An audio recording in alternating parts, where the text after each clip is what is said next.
Okay, another day, another FPL pod. Jack, a biggie.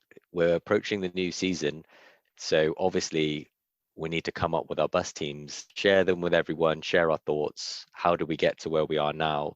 The new season's fast approaching, but before we share our teams, can you take me through your approach? What kind of things did you consider in general?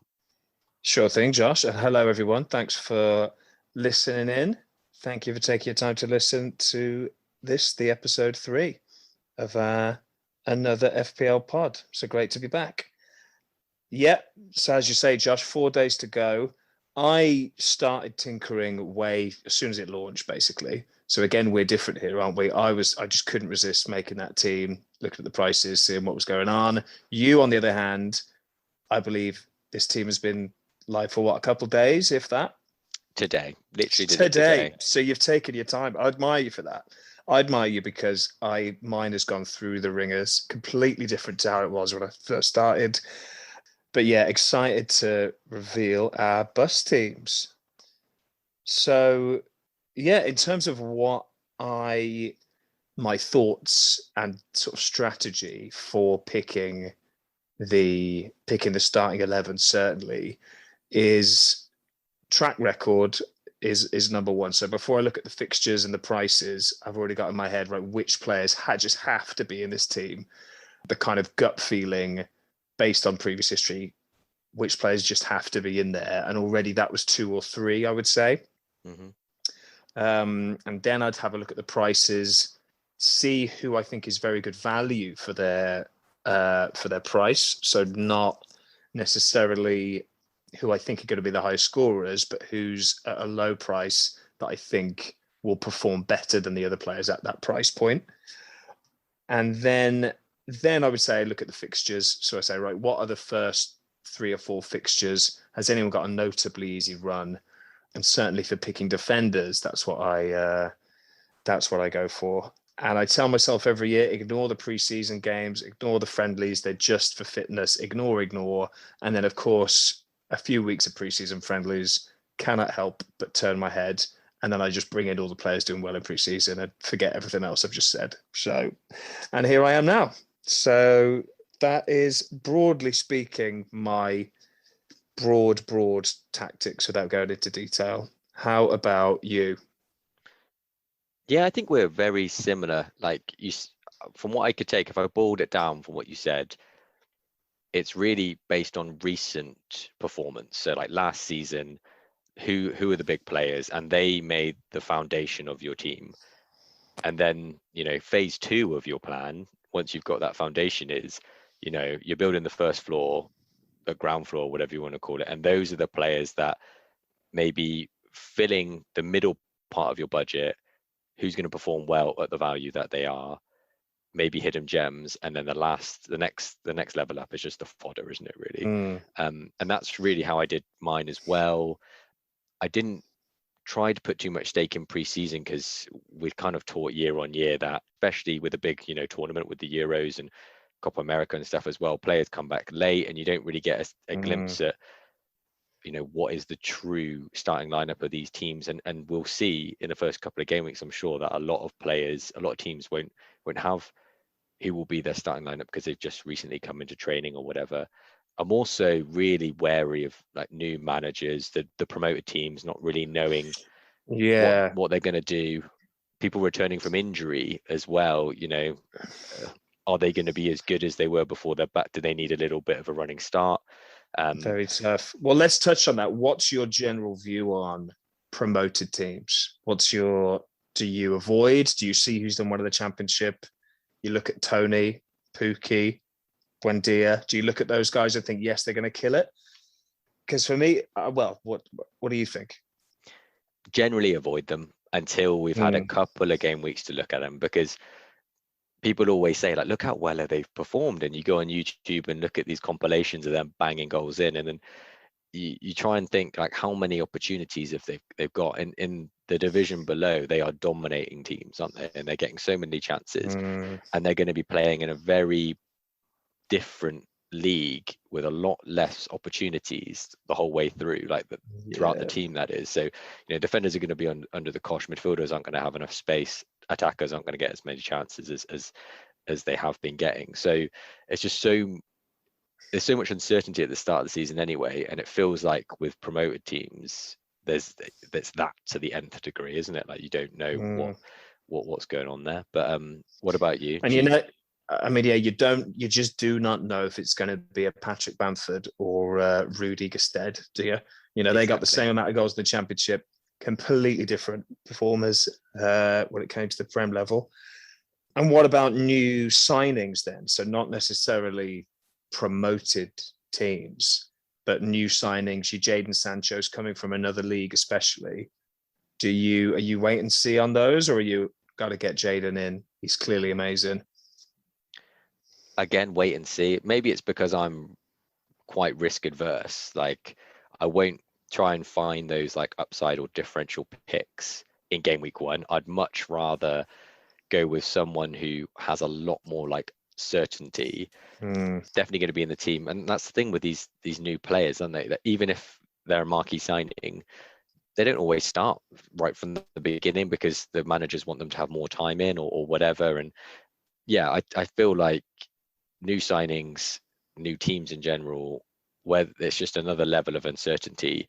And I think there's enough picks out there where you don't have to take that level of risk, and you can just dip your toe in the water. And if Sancho kills it for 2-3 game weeks, then you can get him in your team. I completely agree with you, man. I think we're in total agreement there. Why take the risk? I always think people want the shiny new toy, don't they? They want it's a sexy new signing. We all got suckered in by Timo Werner last year, didn't we? So many of us saw him kill it in the Bundesliga. 9.5 came in, seemed like a bargain. Shock horror, he didn't get going. Yeah, people love that shiny. The novelty of a new signing is so real and alluring, isn't it? It's so sexy to have that player rather than a guy who's banged in the goals in the Prem already, but we all know them. So I think good advice to kick us off, Josh. Stick with the tried and true players that can perform in the Prem. Exactly. We seem to agree, don't we?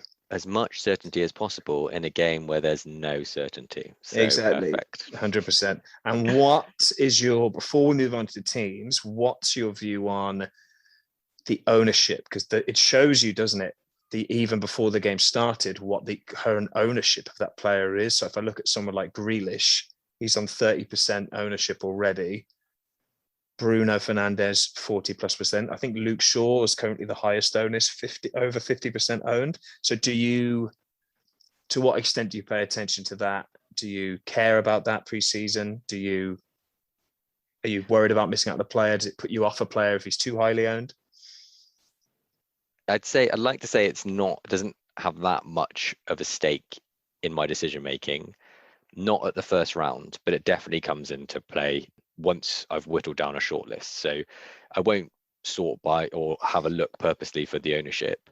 I'll come up with the players that I like, and then if there is one standout there who has massive ownership, then of course you don't want to find yourself behind after 4 game weeks, after so many people having to catch up. So I'd only consider ownership when I've already like that player. I'd never pick a player purely on ownership.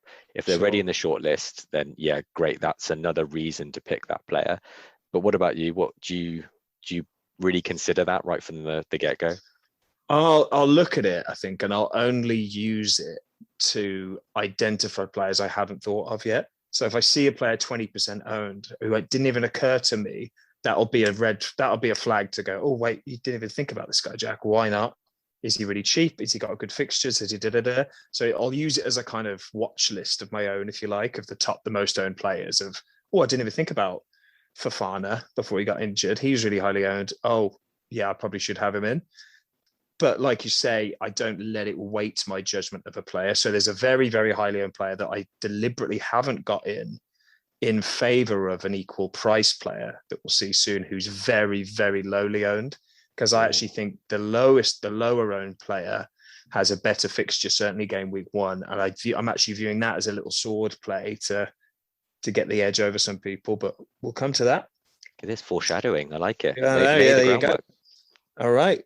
So do you want to explain? Yeah, do you want to explain how we're going to do it then? Because we're not going to go through each other's teams. We're going to take a slightly different approach. That's right, Josh. Yeah. So what we're going to do, we're going to take it position by position and then reveal our players in that position. So we'll go with goalkeepers first, defenders, midfielders, attackers, and then discuss each of our picks in each position by position. That was the plan, right, Josh? Have I got that right? Head to head. Literally, we're going head to head. Toe to toe. Let's do it.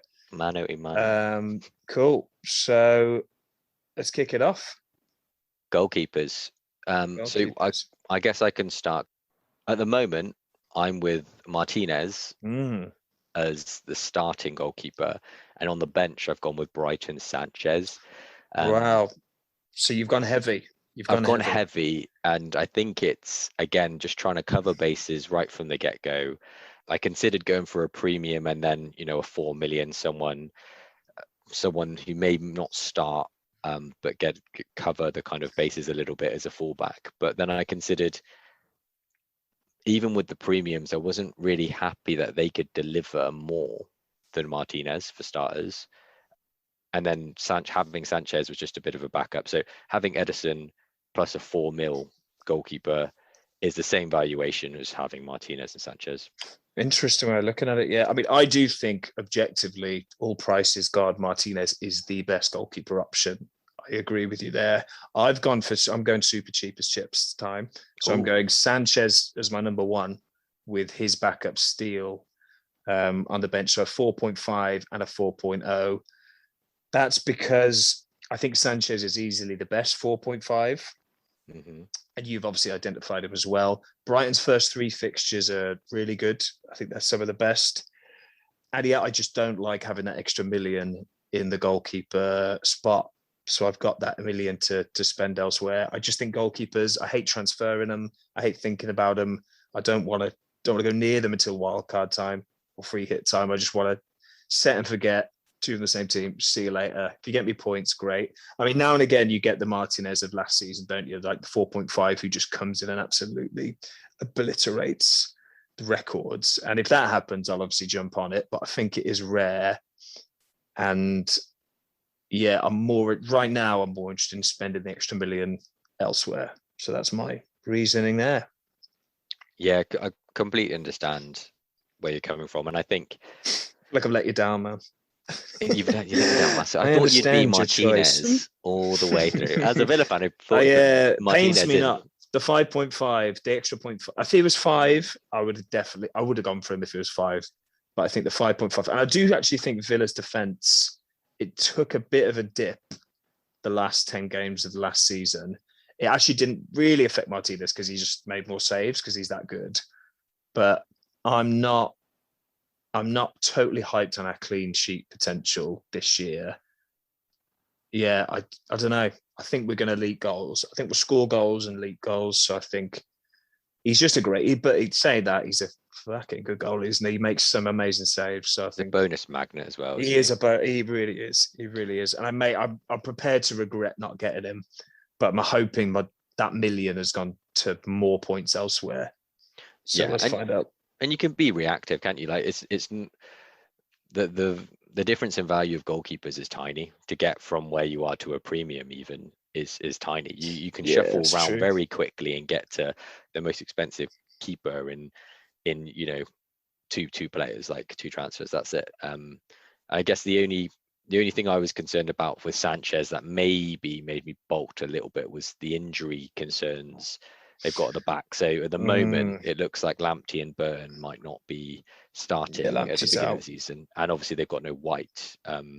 But that said, no one knows how anyone's going to be performing right from the beginning. And they do have great first 5 fixtures. I think Burnley, Watford, Everton, first 3. Like the only game week 5 they hit Leicester, but I feel like there's a lot of game weeks away. There's got to be a clean in there for me there. There's got to be a clean in the first. I'll be very disappointed if there's not a clean sheet in that 3 games. But you don't know, do you? wait and see. Again, I don't want to sweat too much over goalies. I don't want to. I just think it's the lowest upside. I remember when I first started playing the game, I was captain goalies 12 years ago. I was like, well, they're going to play every game. Solid 6 points every game. Makes sense to captain. Yeah. Shows how wrong I was back then. Shows how naive I was. Allison last year, they can get a goal, Yeah. Oh, what a moment. What a moment that was. Great. Cool. Well, Is that goalies done? Are there any? We haven't missed any others, have we? I mean, I think like the usual suspects, Pope, Pickford. I mean, I just think they're all a bit too expensive for what they are. I'm just looking now.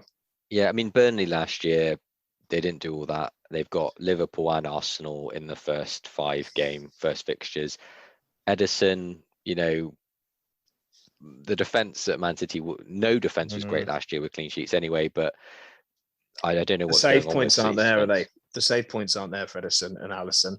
Exactly. They're just not. They just don't get enough shots today. Meslier was the other one that tempted me, the Leeds one. I think he's similar to Martinez. He makes more saves than he should.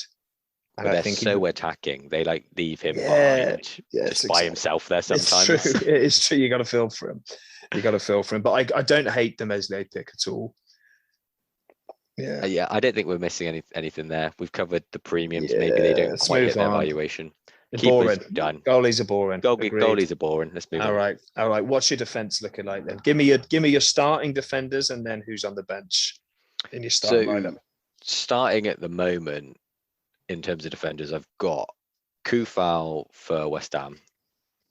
Yeah, love it. Shaw, obviously, you've already mentioned, picked by a lot of players and is looking, if he performs anything like last season, immense.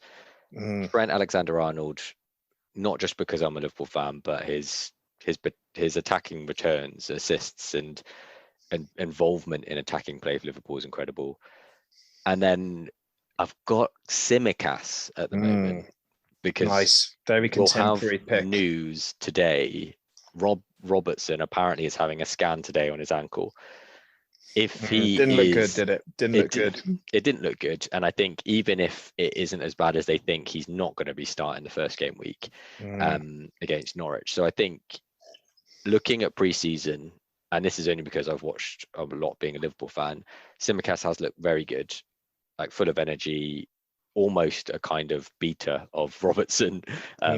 So I think it won't be the case that Milner will slot in at left back. It will be the case that Tsimikas comes in if Robertson's not available. So I think it's a cheap 4 million entry into Liverpool's back line. You're tempting me. You are tempting me there. He is. I mean, yeah, the only thing that stopped me getting him was I want 3 other Liverpool players. So I want the 2 mids. But yeah, I think if you can get your midfield set up in a way that you're happy to just have one Liverpool mid, then yeah, what a way into the Liverpool defence. Is he going to start for you then? Was that sorry? So you got Kufal, Trent, Shaw. What formation are you running at the moment? At the moment, I've just got a 4-4-2. 4-4-2, yeah. So he would start, right? He would start. So that would be double Liverpool defence against Norwich. That's and then the bench fodder that I've got is Amati, another type coverage from injuries. So Evans injured at the moment, Fofana injured with that horrific injury. I think the FPL site has, it's not always accurate, but has Evans not coming back until September. Fofana, looking at that injury, he's going to be out for a while. So Soyuncu is obviously there, but Amati looks like he's going to be the solid pick as his defensive partner from the get-go. And their fixtures aren't terrible. Wolves, West Ham, Norwich, first 3. Then they've got City. So I'm hoping that across that 5, it's pretty solid picks, really. And 2 of them are 4 mil. So. I like it. I love the Kufal pick. I wish I did have him in. I wish I still had the guy. I might still put him in. Yeah, I might still do it. I think he's going to be on for some. Like he's one of those guys that I heard someone say it. He was one. I think they said he was 1 goal away last year from being a 5.5 this year. Like I think he had a couple of chances, didn't he? Where I think he just his potential is huge, Kufal. So yeah, he's one I wish I had, and he's what I'm very tempted to go for. And yeah, fair play. I like you're going with a super cheapo on the bench. looking at mine now, I'm kind of second guessing it. So It's I've got, natural. As soon as you see of someone course else's it team, is. you're like, It oh, really hello. is. So I've got the two big boys, Shaw and Trent, like you have. Hmm. And then I've got, starting as a 3 with them, I've got White at the moment. So Arsenal's Ooh. due signing. So he's a 4.5. And then I've got Veltman and Lowton as the other two 4.5s on the bench. Hmm. So the idea, and I'm obsessing over that bit of research we did for the last pod, testing the tropes that we did, where fixtures mattered for the defense. So my idea is to rotate those 4.5s for whoever has the best fixture. But looking at it now, I could easily downgrade Veltman to the Amati and turn White into the Kufal, which I might do still. But yeah, my thought with White was he's locked in. The Arsenal defense was actually not, it was pretty underrated last year. Like they didn't actually, I think they had the third best XGA or something crazy. Like they had the third, like they should have conceded the third least amount of goals, which I was really surprised about. And I think adding White in, they're not going to spend 50 million on a centre back not to play him. And then Veltman and Lowton in their respective defences. I think Lowton's just, what you get with Burnley, grind out some 1-0 wins. And Veltman, yeah, I mean, not a massive fan of him really with the Brighton injuries, but it was another 4.5, a lock 4.5. And their fixtures are insane, aren't they? And their fixtures are good, yeah. I mean, I've got the Sanchez in goal to get those clean sheets, and doubling up feels a bit dicey, but yeah, I think you've convinced me to get Kufal now over. I think I'm gonna switch Velton to Amati and bring Kufal in for White. I think I'm gonna sleep on it, but I think that might be my next move. This is why we're doing it. Yeah, this is it. Just talk it through. Talk it through. But I think yeah. I literally the players that you were talking about there, White, Veltman, they were ones that were crossing my mind, and I think the only reason really why I went immediately to Simicast and Amati is because the valuation, just the pure valuation. So obviously when the report or the scan comes back from Robertson today, we will probably have news on that tomorrow or Wednesday ahead of the weekend fixtures. We'll know whether Simicast is pretty much in the starting lineup. There obviously is a chance that he plays Milner left back, but if I'm honest, I think looking at Simicast preseason, and he'd make him pretty unhappy in terms of morale if he started. Is he a new signing? Is he new this summer? He was new last year, but obviously with COVID happening, who's gonna displace Robertson anyway? Sure. And he's so consistent throughout the year. He's got an engine on him. He doesn't really get injured that much. He seems to be a kind of player that will play for any minor injuries. So even if he picks up a knock, he'll just keep playing. Nice. And then apparently he got COVID as well, Simicast, so it really affected his momentum. But it looks like a new season has definitely shown a new leaf for him, and he looks like a really good backup this year. If Robbo was fit, would you have considered him over Trent, or considered trying to get him in? For a split second, I mean, there's 0.5 difference in their valuation, isn't there? I mean, he got more points than Trent last year, didn't he? He did, yeah. And I think there isn't that much between them. I think maybe not last season, but the season before, you could have the same discussion about Mane and Salah. And I think what it comes down to is, yes, Robertson is maybe more consistent, but I think the potential ceiling of Trent is higher. The points that he can come back with, deliver potential points, is higher than Robertson's. I agree. I do agree. And he takes free kicks. They both take corners now. Robertson started taking corners last season, but I think all those set pieces and attacking free kicks is big as well. It's basically Trent's. So I think he's worth the extra 0.5 for that. And there's not a lot of cover at right back, so I think Trent will play every minute he can. Yeah, Trent was one of those I mentioned who was just the immediate pick for me. Like, just don't even. He was one of the 3 players I was like, just get him in, and then let's see who else is available around him, because I think he's so. Yeah, I mean, his delivery, he shoots a lot, corners, like you said, free kicks. He's just. And the way they play, he finds himself so far up the pitch, maybe more so than Robertson. Wasn't at the Euros. Great, another plus for him. exactly. He should be fresh. But yeah, I think so. Those are our teams, but who's not in those teams? Who is there anyone that you really, really wanted? I know you mentioned Kufa already because I've mentioned my team, but is there anyone else that you really thought I would love to get them in, but it's just not going to work? Yeah, I've cycled through a few, man. I've cycled through a few. I really like the Wells, the Chilwell, the Cresswells. Really like those two. Just couldn't quite. I think Chilwell's a bit overpriced at 6. I think if he was 5.5, like Cresswell, or like some of the others at 5.5, like a Luke Shaw. I think Luke Shaw being at 5.5, Chilwell being at 6, it's a no-brainer to get Luke in. Yeah. I had Tierney in for a while. I really liked Tierney at Arsenal, but I just think, again, he's got a bit injury prone. And I did like try and looking around at like predicted Arsenal lineups, and I couldn't really find him, and I couldn't find much mention of him. So I don't know if I've missed something with him that suggests that he might not start, but it just, when you get that gut feeling of, I don't know about this. Not sure here. Pump the brakes. Yeah. Lamptey was one who I had. I think 4.5 for Lamptey would have been an absolute bargain, but once again injured. And he's turning into that player now where you just think, is he just going to be Mr. Injury? I really hope he doesn't, because I love him. I think he's amazing, but a bit concerning if you're a Brighton fan that he seems to be quite injured so young. Yeah. And then Digne was one who I had in for a long time. 5.5, I think, is a good price for him. Then I made the mistake of watching that Man United Everton preseason game, and I just thought, forget it. See you later. Yeah, I think they're going to be a mess this year, Everton. I think they're going to have a shocker. Yeah, it's such a shame because I think not just looking at defence and Dean specifically, but you look at their fixtures and you look at where they were last year and you think, great, I can really tease out some Everton players here and they'll have good value in the team. But the change of manager and just what is going on you hear players talking about whether they're going to stay or whatever, it must affect the overall team morale.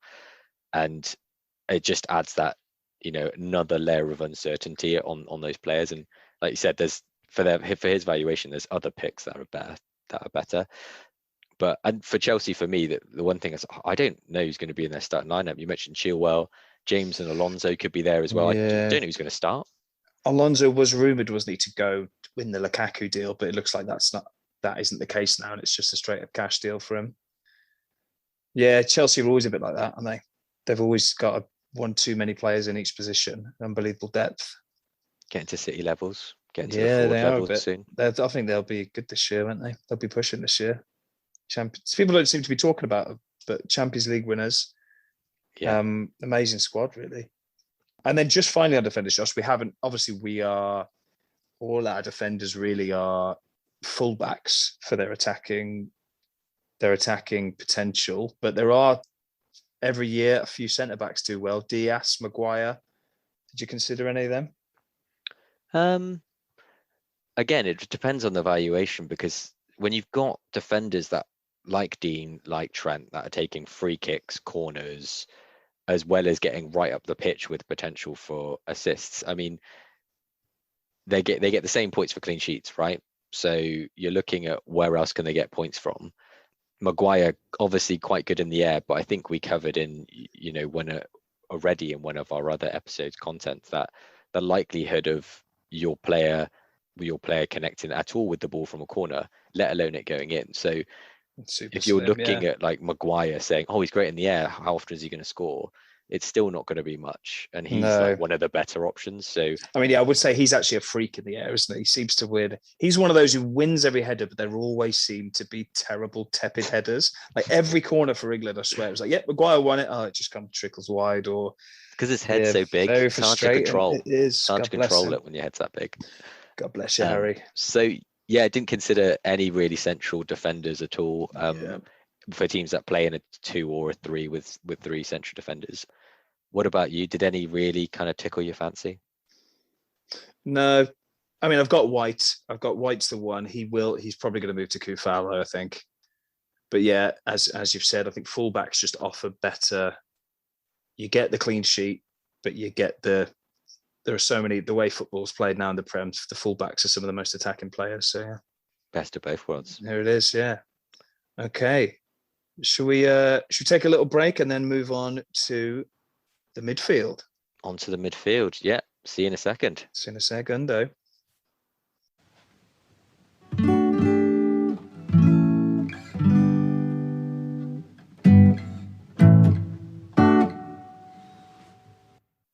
And we're back. Welcome back. As promised, we're moving on to the next set of positions. Midfielders, Jack. So do you want to give me or us all, including the listeners, your who have you got? Who have you got midfield? Okay, I'll give everyone. So caveat, I am part of the Bruno brigade at the moment. So I'm going without Bruno, so we can discuss that. But my 5, so I'm playing a 3-5-2. So all 5 of these are starting. So I've got Mo Salah, captain. I've got Sadio Mane alongside him. Rafinha is in there. The Gundogan himself. And then a recent addition of Ben Rama. Oh, here he is also in there. So yeah, that's what I've gone for. Double Liverpool. Double pool. So I just love their first fixture against Norwich. So let's tackle that elephant in the room. Mane instead of Bruno, equally priced. I do think Mane is overpriced, definitely. I think Bruno is very fairly priced. Can't argue with his record. However, in this one-off game, do I think Mane will do better against Norwich than Bruno will do against Leeds? I do think I will. Mane, going back to that ownership, 4% owned compared to Bruno, 40%. So this is a real risk I'm taking. This is the one big risk I'm taking, really, game week 1, is Mane, hoping Mane outperforms Bruno in this game. And there were just a couple of compounding layers with Bruno that just put me off him slightly. So I think he tailed off at the end of last season. Didn't look the same. Euros, I thought he was anonymous. Didn't look very good. Rumours of United going to a 4-3-3 with Bruno further back. So that put me off him as well. And then Mane's done well pre-season for Liverpool. So he looks back to a sharper version of himself. So I thought, with that in mind, with the ownership being so low for Mane, the potential upside there is huge. So I thought, why not? If it goes completely bad, Bruno looks amazing, Mane does nothing again, that's a straight switch for game week 2. Let's pretend it never happened, move on with our lives. So that's what I'm going for. So it's a punt, but that's, I think, where I'm living. I'm glad you came in quick with that, with those rationalizing, actually, because I'm sure the listeners will be with me when you said it. The eyebrow was raised. Eyebrow was raised. But now you've laid it all out. It makes complete sense. You're right. Same valuation. They can switch between the two. Concerns around Bruno's position. I mean, I can see it exactly from where you're coming from. Good first fixture for Mane. He's scored in pre-season. Salah hasn't. I know the take from that. I know, that's interesting, isn't it? But Mane has looked sharp, and I guess you're on the wagon saying last year for Mane was a blip. I mean, he was still like the 5th highest scorer in the game or something, Mane, last year. Like, it was a blip. It was a blip for his ridiculous standards, but for any other mid, it was a pretty good year. Like, he didn't do as badly FPL wise as I seem to remember him doing. But all that being said, it goes against everything that I swear by in terms of, look at the history. Bruno, highest scoring player in the game last year. What am I doing? Am I just doing this to be contrarian for the sake of it?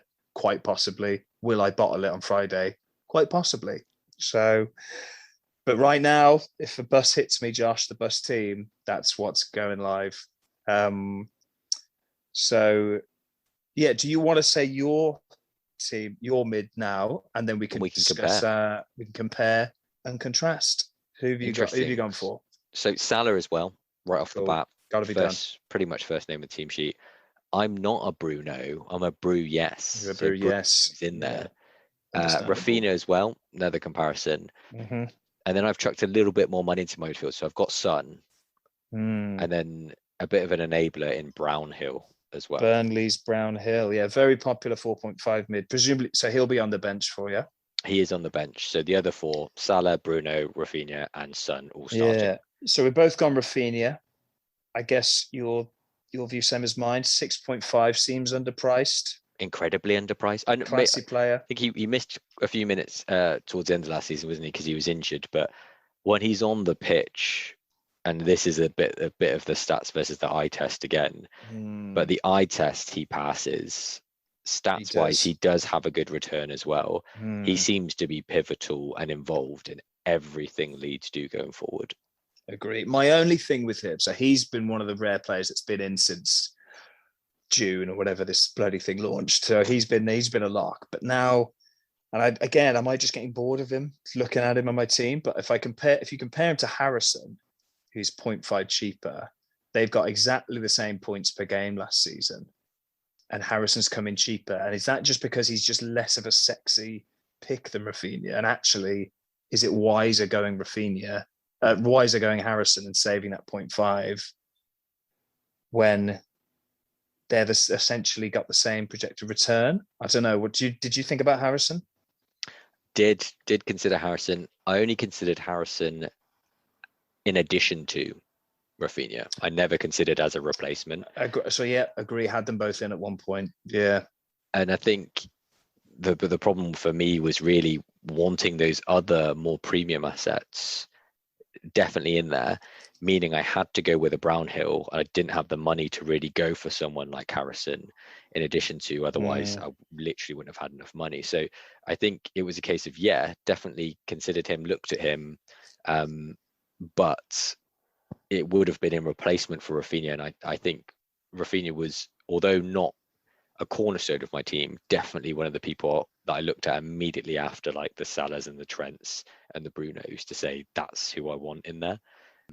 So yeah, I do think Harrison's going to return quite a lot. I feel like Rafinha's maybe the better pick if he gets the minutes. I agree. I think he's one of those players where it's like, hold on, why is he not playing for a top 4 team? You know, you put him in a top 4 team, he won't look out of place, Rafinha. And it wouldn't surprise me. Another good year would not surprise me if someone goes knocking there. I'm amazed Leeds have kept all their assets, really. I'm amazed they haven't been plundered by the big boys, but fair play to them. They obviously they've got something good cooking there, don't they, Leeds? Massively, yeah. And I was just trying to drill down a little bit more into that comparison between Harrison and Rafinha to think, maybe is it because of the minutes played? Like Rafinha's had a better return for minutes played, but not to the price, but how, as to why you may want to pick one or the other. And so Harrison's got 160 points last year, and he played 2,846 minutes. And then Rafinha has come back with 133 and has played 2,358. So he's played 500 less minutes. I don't know, that's because it's down to his injuries. And he got, I guess. How many points did he get? 133 to Harrison's. So it's almost identical 160 points per game. It's almost identical. Yeah. Very so close.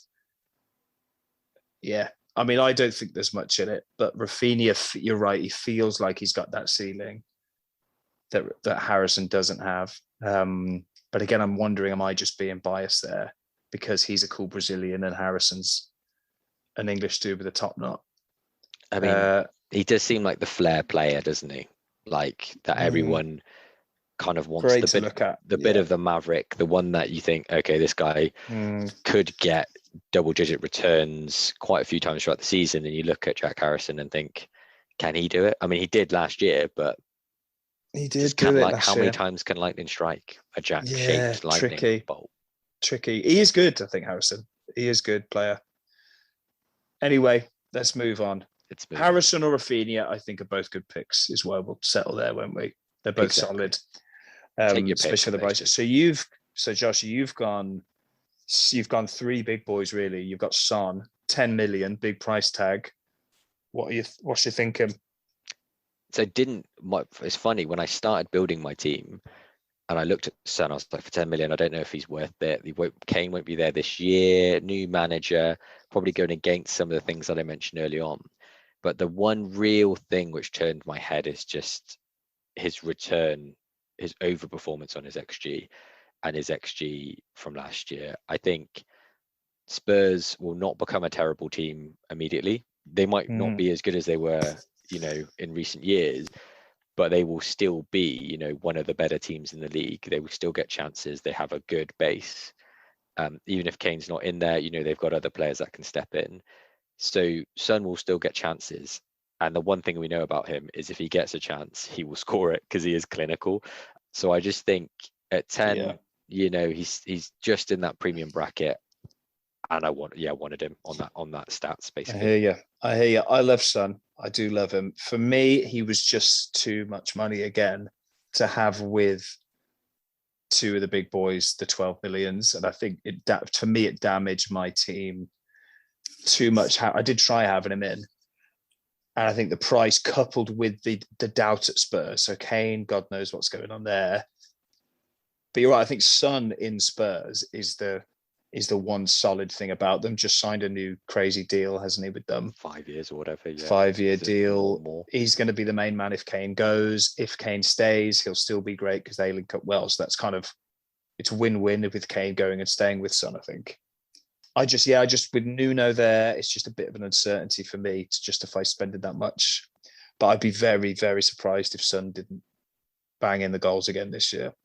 I mean, the other thing is they do have City off the bat, but then afterwards, Wolves, Watford, Crystal Palace, so they've got a nice little pocket of 3 games. So but again, there's enough time to react, isn't it? I guess I liked the idea of having Son because I would want him for a prolonged period.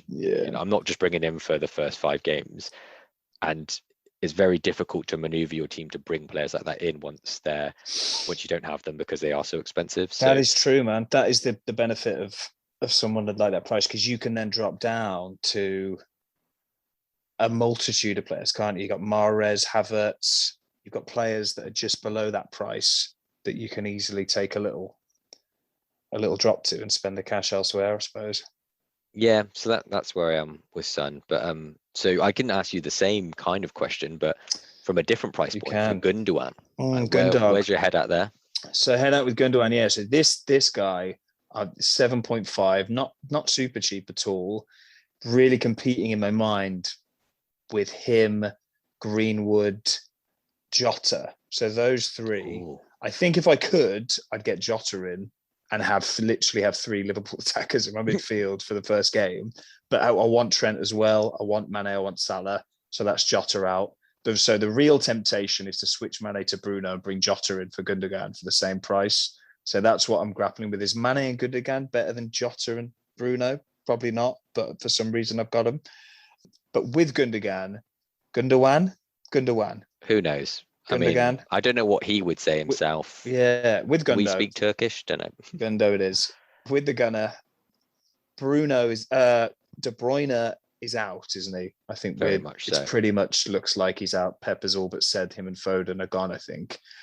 And just looking at last year when De Bruyne was out and looking at the preseason games and even looking at I know they lost it, but the Charity Shield, he was just so advanced. He was getting shooting positions. He was playing that De Bruyne advanced role that he's so good at. And I think of all the City assets, I did have Mahrez in there for a bit more money, but I think Gundo is better value. I think he's going to get the chances, especially while De Bruyne is out. And getting into that City team is never a bad thing if you can do it. So I think that's why I've gone with the Gundog. So you're putting a lot of faith in your purchasing the Gundo, who was present when De Bruyne was missing last year. That's who I want to the advanced role. Because if for some reason Pep does a Pep and changes it, either plays a completely different system in the middle or says, I want Gundogan further back like he plays when De Bruyne is there and puts like Grealish in or something, happen. Then I think quite a lot of us were on the wrong side of that last year when we owned Gundogan and you were watching City games and he wasn't really crossing the halfway line.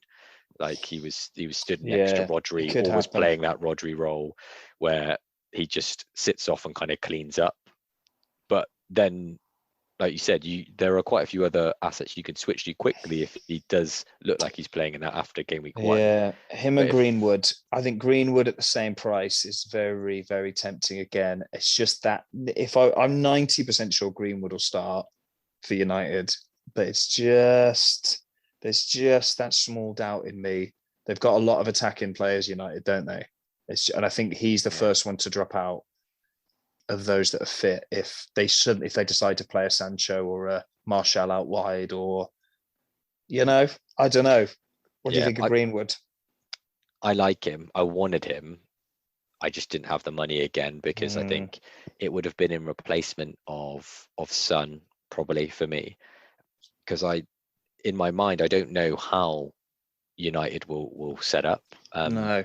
With Rashford, with his injury concerns with his shoulder, they rumours that he's going to had surgery done. So it looks like you could get Martial out on that left side, or you could get Greenwood on that left side, or you could get Sancho if he's going to play both sides. But I guess what makes sense to me is Martial on the left, Sancho in his preferred right mid position, which puts Greenwood directly up against Cavani up top. Because like Neville talked a lot last season about actually Greenwood being played out of position. He's a natural centre forward. Will he get ahead of Cavani? I'm not sure. Not with Cavani's performances, I think, last year. He's so good. So I think, he may.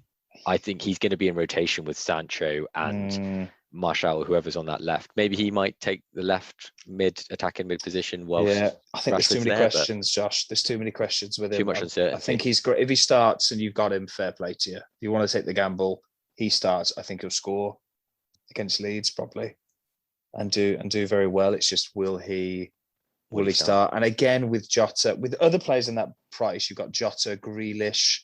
I think and Havertz a little bit more expensive. If Havertz was 7.5, Havertz is in my team, but the 8.5 is such a weird price. Not many players are that price. He's just a bit too expensive to go for, isn't he? Mount just is. Mount's a bit like the Harrison pick of just not being a sexy pick, is he? But probably will get the points. I don't know. Yeah, that's the thing. I've heard around people talking about his ownership. I mean, he does play advanced. We've seen him, as an attacking threat.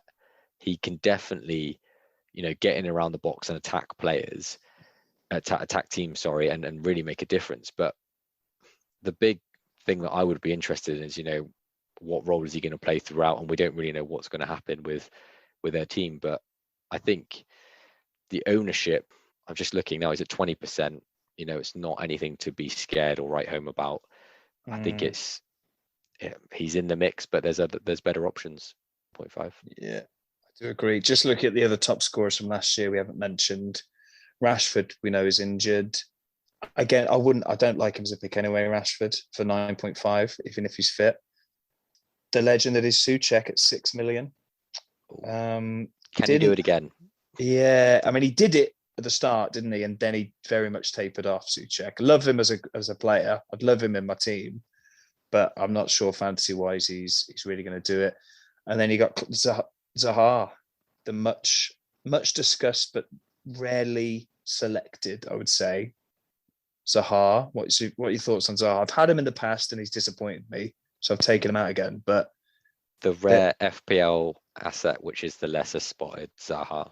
I think so many other podcasts, content providers have talked about Zaha in previous seasons, and the same argument rings true. You just don't know what you're going to get. You don't know who's going to turn up, whether he's had his Weetabix for breakfast and thought, you know what, I'm going to turn it on today, or whether he doesn't and just gets there and thinks, I'm not that bothered. I'm just going to, cut a figure who looks very frustrated at playing for Crystal Palace, which he does he just doesn't want to be there, does he? I feel like he hasn't wanted to be there for 5 years, and every year he's annoyed, but then plays the next year. Like he feels like he's done the Harry Kane of sign a massive deal, assuming he's going to be bought for 80 million, hasn't been, and now he's stuck there, right? It seems that way. Yeah, and then he looks great in certain games, but never really performs consistently over the year. And I think again, you come down to, yeah, he can maybe get a double-digit return, but for consistency, so many better options out there. Yeah, I agree. And you don't want to be watching Palace on the weekend trying to just wonder if Zaha's gonna get you points. No. Oh, we haven't talked about my final pick, Ben Rama. So Ben Rama, recent pick. This is a classic Jack preseason form pick that I shouldn't have done really. But 6 million playing in the number 10 role behind Antonio in every preseason game so far. Man of the match last game. He scored. I just think it's a wild pick, but currently he's in there. So he's filling that Jay Lings role then. Right. So they haven't got Jay Lings back, have they? So they haven't got him. If he did come back, if they bought him back, Benrahma would be gone. Benny's out. But I think, and he's made everyone's talking about Benrahma in West Ham like it's a good thing. Like he's saying he's had a preseason this year, he didn't last year, etc., etc. It just feels like everything's pointing in the direction of a Benrahma. Stars have aligned for Benny. Yeah, maybe. I don't know. He's a doubt. He could easily move. He could move to a Harrison. He could move back to a Harrison, or he could. Yeah, he may not stay. But the punt though for the Newcastle is the opening fixture, and then Leicester, Crystal Palace, Southampton. So you can roll the dice. It's not the worst. It's not the worst. I mean, Newcastle are like Newcastle. If Louis Zaha was a team, that he'd be Newcastle, I think, because you do not know what's going to happen with Newcastle, are you? And there's probably one Newcastle player who's worth getting. And with that, should we move on to strikers? Oh, yes. Let's do it. Let's do it. So okay, you go first, Joshua. So who have you gone for? So I've gone for Antonio. You mentioned him already. Yeah. I think looked at all the other similar priced strikers that he could be compared against, and I think you were alluding to Wilson when you were talking about Newcastle options. So same price Antonio, right? Callum Wilson. So what made you pick? I think you've picked the right choice there, but what made you go for Antonio over Callum? It's funny, they actually have a similar profile, don't they? Like when they play, they're great. They both have concerns around injuries. Yeah, I think what pulled me towards Antonio is he plays for a better team as a whole, a better performing team. And I think maybe he's got a higher ceiling. So I think, there's concerns when you're looking at both of them. Are they going to be injured long term? But direct comparison between the two, I think Antonio can get more points over the season because he plays for West Ham, not because he's a better finisher compared to, Wilson directly. I think if Wilson played for West Ham, he'd be, as much of a threat. But Antonio plays for West Ham, so that's why I've gone for Antonio over him. As I said, the minutes, I actually wrote down in my notes that Antonio played less than 2,000 minutes last year.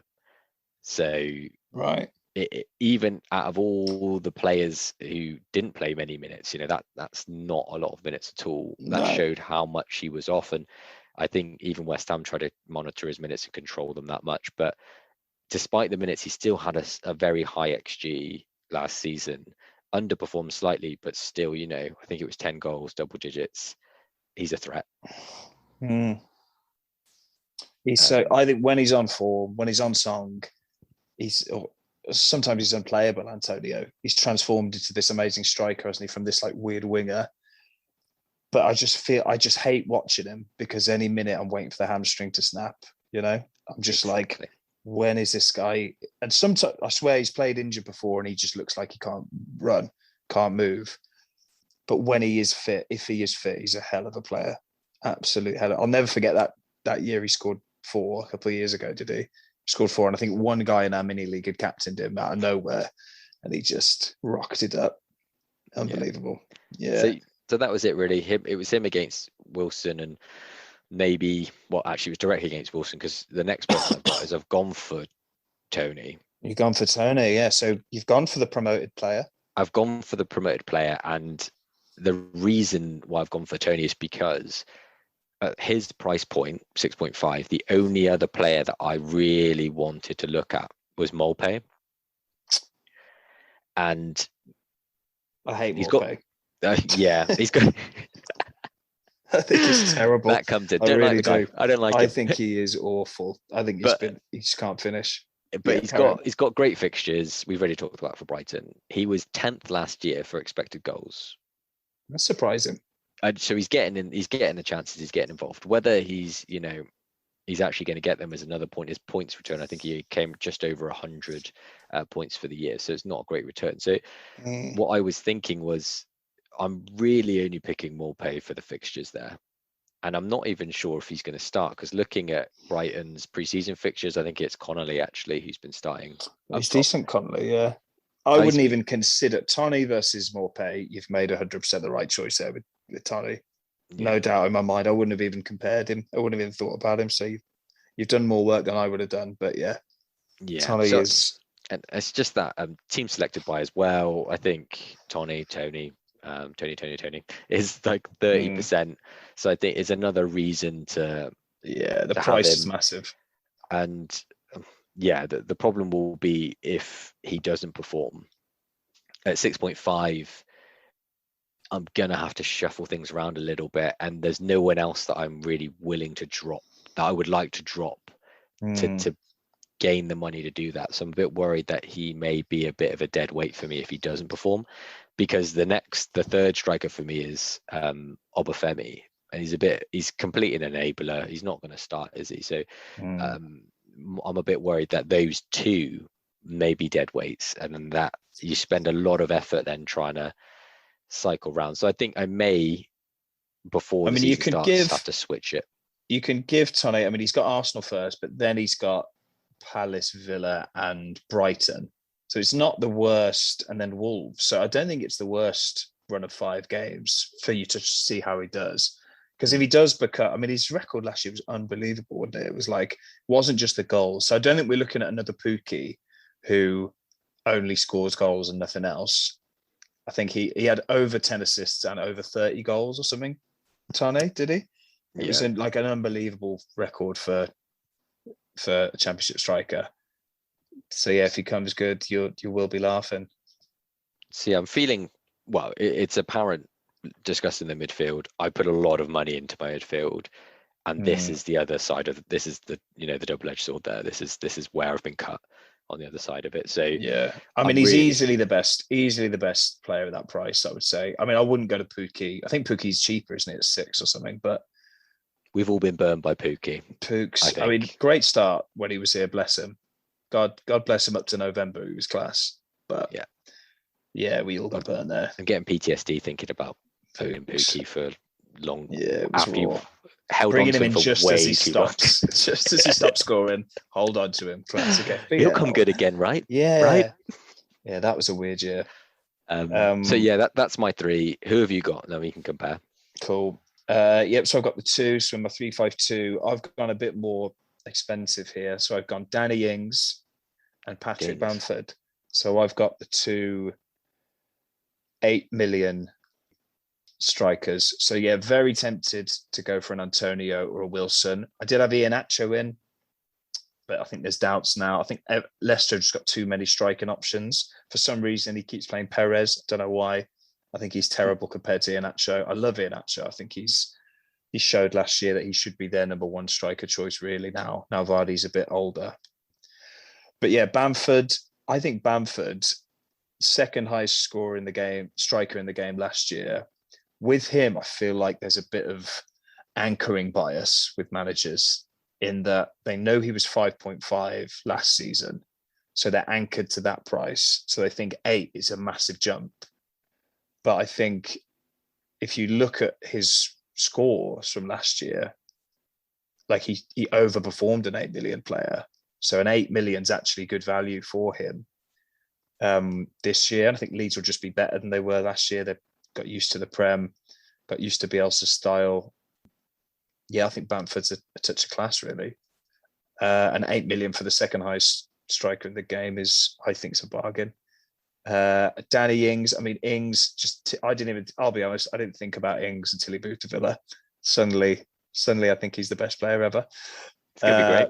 Yeah, but again, Ings, he's another one like Wilson, Antonio, isn't he? Where is he going to pick up an injury? He probably is.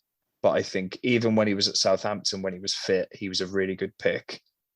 In this Villa team, I think he should be a force to be reckoned with. I think he's one of the best finishers in the league.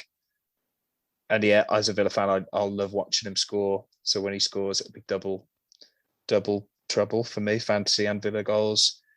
And yeah, hopefully we can feed him, give him what he needs. I did have Watkins. Sad, I think I would have Watkins here if Ings hadn't been signed. 7.5, a bit cheaper.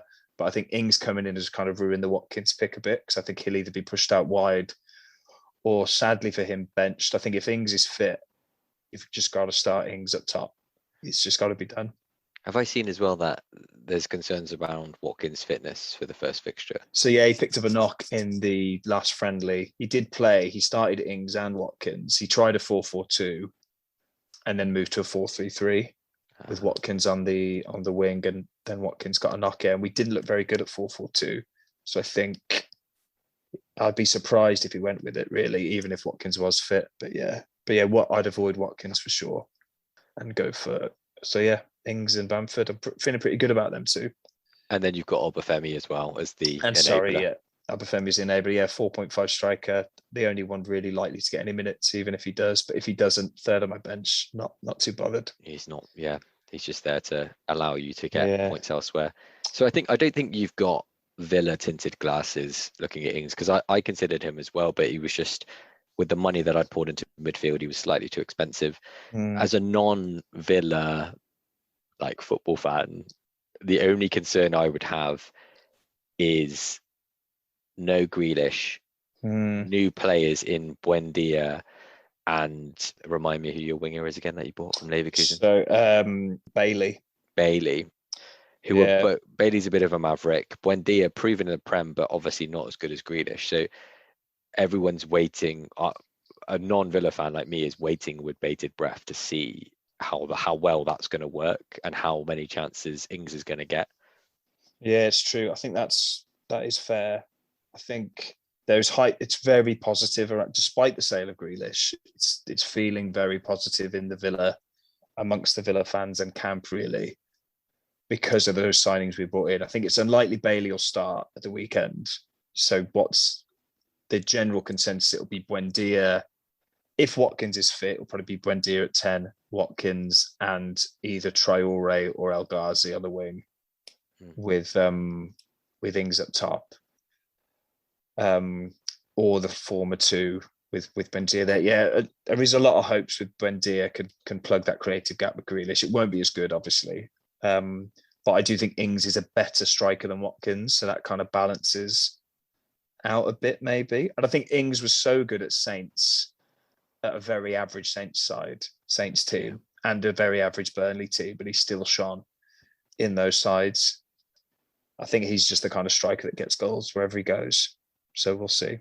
It's a hopeful one though. It's very hopeful from me. Yeah, I am looking quite with jealous eyes, because I did have, actually, before I had to downgrade, I did have Bamford and Ings in my lineup, and then when I picked the midfield, had to get rid of them. So that Son is the hidden third premium, isn't he, in a way?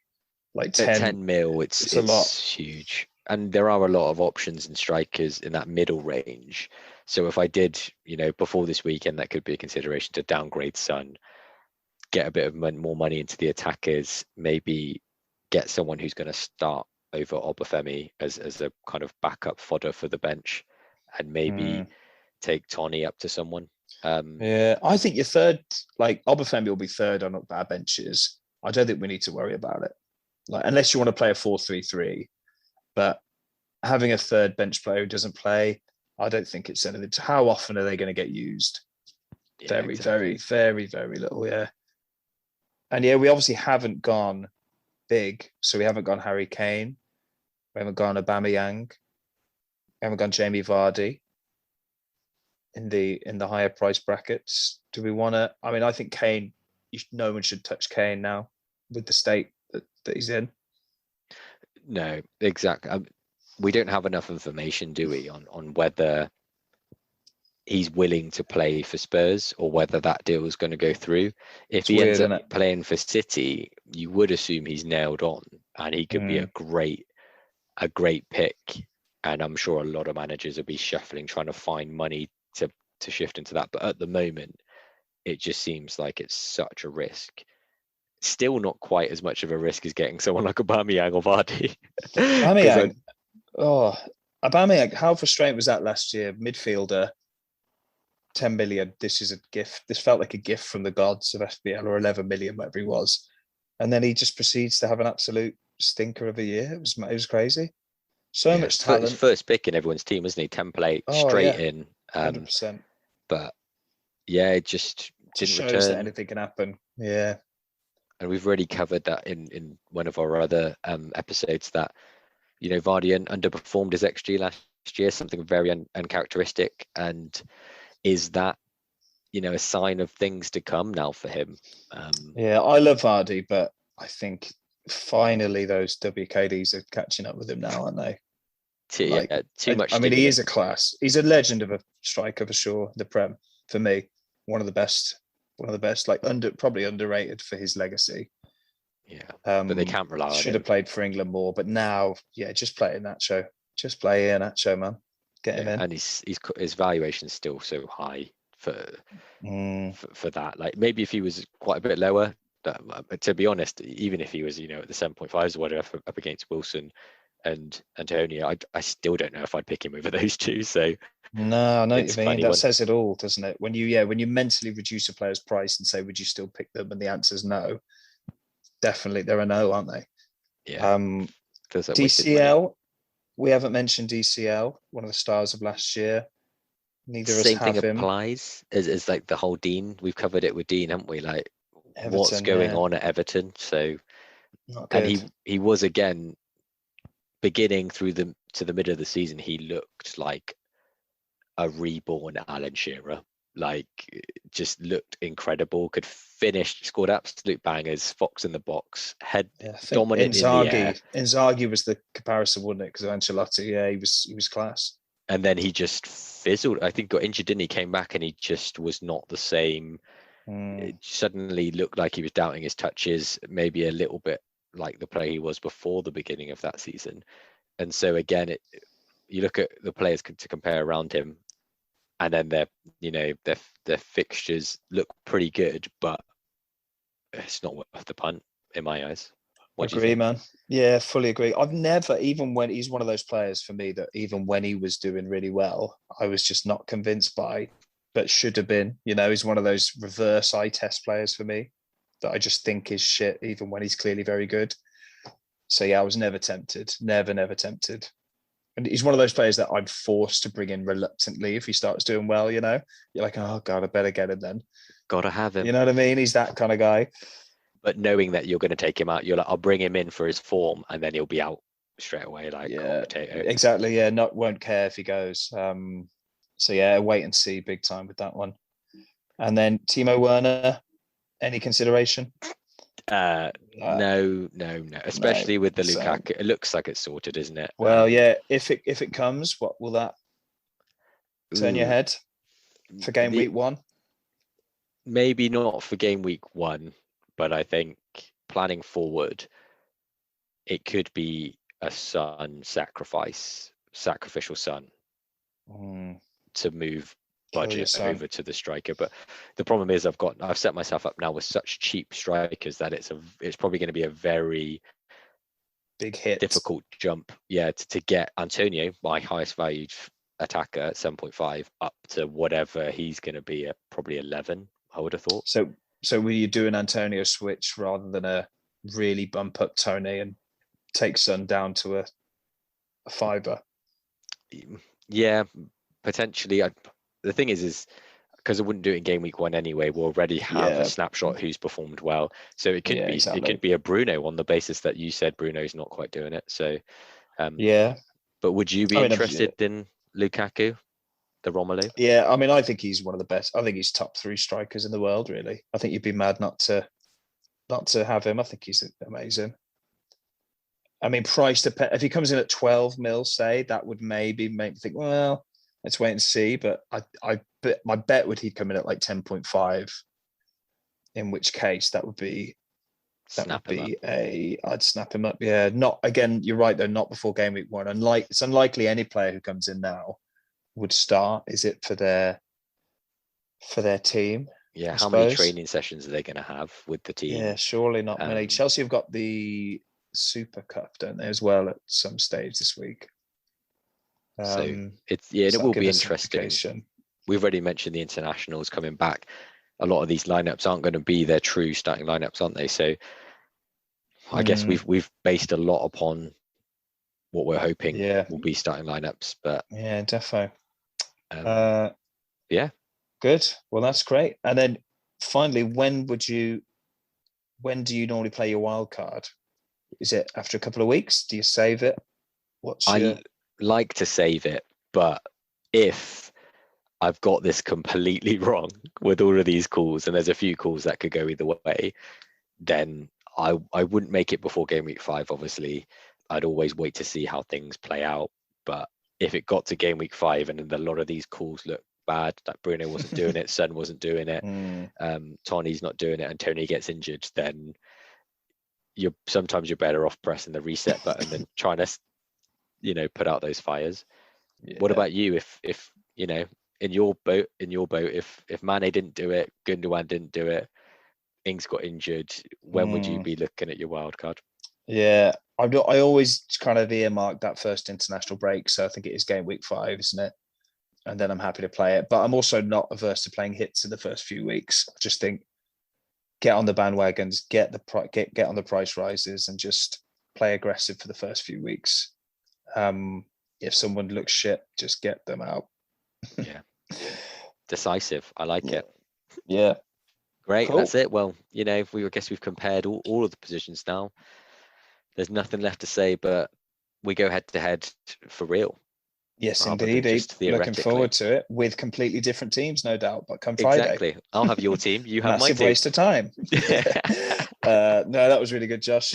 Thanks for that, and thank you, listener, for listening. Great. We'll see how these calls go after game week 1, and listen in. We'll be in touch afterwards. Godspeed. Godspeed.